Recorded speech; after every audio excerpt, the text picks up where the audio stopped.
आपने सारी चीजें आपने नौकरशाह को दे दिया, जबकि न्यायपालिका सर्वोच्च है, विधायपालिका उससे ज्यादा सर्वोच्च है, कार्यपालिका बिल्कुल नीचे है। करमन मैडम, अभी सरकार आई, पूरा दलित आदिवासी को हटा दो, रोड के बगल में जितनी दुकानें हैं उसको खत्म कर दो।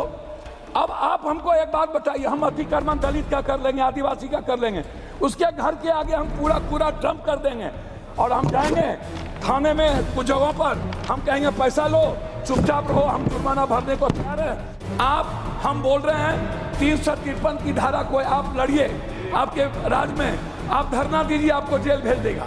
धन्यवाद। से मिलकर हिंदुस्तान को खत्म कर दो और पूंजीपति और उद्योगपति की सरकार मन में चलाओ, नकली दवा की आजादी कर दो। हिंदुस्तान की आत्मा गरीब, मजदूर, किसान, बेटियां, युवा और छात्रों के लिए इस कानून में कुछ नहीं है, इसलिए ये दलित आदिवासी विरोधी ये बिल है, इस बिल को रोकना चाहिए। माननीय सदस्य श्री पप्पू यादव जी। सभापति महोदय, बहुत बहुत धन्यवाद। एक कहावत है, गब्बर न मरने देती है न जीने देती है। ये बड़ा विचित्र स्थिति है।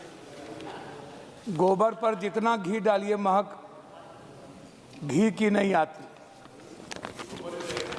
स्थिति इतनी भयावह है कि हम नौकरशाही, फिटाशाही, तानाशाही और हिटलरशाही, इस सब की ओर हम बढ़ते जा रहे हैं। अध्यक्ष महोदय, यह बिल यदि किसानों के हित में, मजदूरों के हित में, साहित्यकारों के हित में, पत्रकारों के हित में, युवा जो स्वतंत्र होकर लोकतंत्र की रीढ़ है, बचाते हैं, स्वतंत्र भाषा को बोलते हैं, लोकतंत्र को बचाने की बात करते हैं, जिसको हेट स्पीच से जेल भेजा जाता है, किसान को जेल भेजा जाता है गलत तरीके से, ऋण के लोन को लेकर के, अन्य चीज़ों को लेकर के, छोटे छोटे ट्रैक्टर लेने पर युवाओं को भेज दिया जाता है 50,000 रुपये के चलते। छात्र यदि आंदोलन करते हैं उसको भेज दिया जाता है, उस पर केस कर दिया जाता है।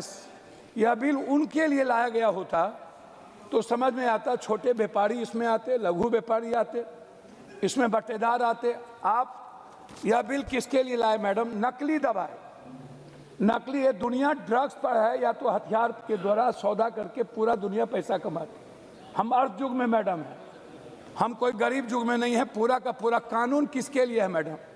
कानून जिसके पास पैसा है, जो दलाल है, जिसके पास पूरी की पूरी साम्राज्य है, कानून आज उसके लिए है। कानून गरीब के लिए नहीं है, कमजोर के लिए नहीं है।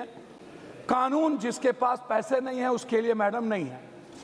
आपने सारी चीजें आपने नौकरशाह को दे दिया, जबकि न्यायपालिका सर्वोच्च है, विधायपालिका उससे ज्यादा सर्वोच्च है, कार्यपालिका बिल्कुल नीचे है। और जिस तरीके से हर मुद्दों में आपने नौकरशाह के बीच जाने का हमने कह दिया, आपने भ्रष्टाचार का दरवाजा खोल दिया, पैसे की बार्गेनिंग की दरवाजा खोल दी। बिल का क्या मतलब होता है मैडम?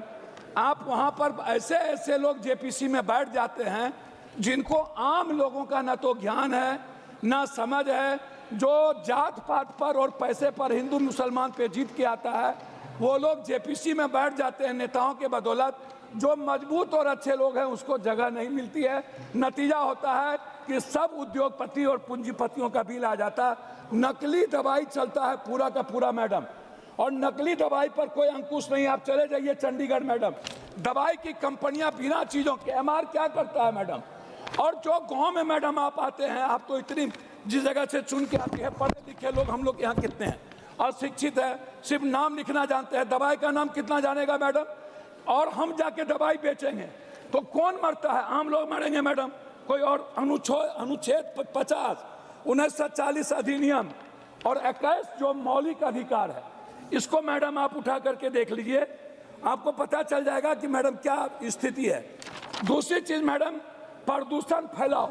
ये प्रदूषण फैलाओ कौन फैला रहा है? प्रदूषण फैलाता है जो बड़े लोग हैं, बड़े व्यापार करते हैं, बड़े बड़े कारखाना चलाते हैं, उनको आपने कह दिया है पूरा कि आप पूरा प्रदूषण फैलाओ, महिलाएं मरे, गरीब मरे, सब लोग खत्म हो जाए। सीएजी कैग का जो नियंत्रण महालेखक के आपने दिया है इसमें, एरोलॉजिकल डिफॉल्ट, इसको आपने जुर्माना क्या किया मैडम? नकली दवाई को 5 लाख हम कमाते हैं अरबों खरबों नकली दवाई बेच के। 5 लाख क्यों मैडम, हम 1 करोड़ दे देंगे। आप उसको 5 लाख का जुर्माना मैडम कर दिए हैं।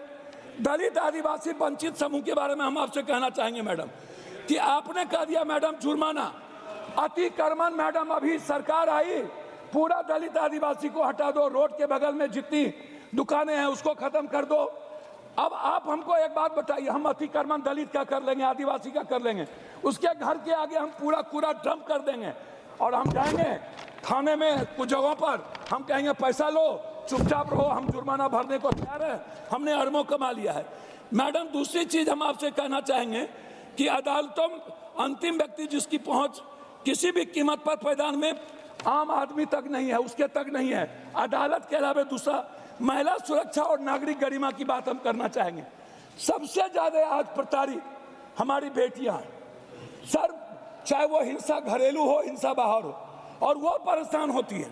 सार्वजनिक स्थलों पर आपने दिया है गंदगी अभद्रता, और उसमें आपने लिख दिया है स्वच्छ और सुरक्षित वातावरण, जबकि 21 के तहत आता है। आप जवाबदेही आपराधिक कार्रवाई के डर के बिना ठेकेदार या निजी कंपनी के पास महिलाओं के लिए सार्वजनिक शौचालय के स्थानों पर स्वच्छता बनाए रखने के लिए कोई लाश कर बाध्यता नहीं रह जाएगी, आप ये कर रहे हैं। दूसरा मैं मैडम आपसे कहना चाहूँगा, ये जो वसूली ये इंस्पेक्टर पर भरोसा वसूली करने के लिए मैडम, इसको निष्कर्ष मेरा आपसे इतना है कि भरोसे के मुखौटे वाली तानाशाही जैसी कानून मैडम सबको विरोध करना चाहिए। न्यायपालिका का, विधायपालिका का रेस्पेक्ट घटता जा रहा है।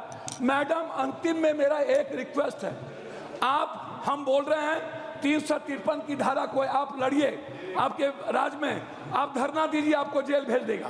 353 में हर नेता को जेल भेज दो, आचार संहिता में जेल भेज दो, एसपी दो जेल भेज दो, टाइम केस हो जेल भेज दो।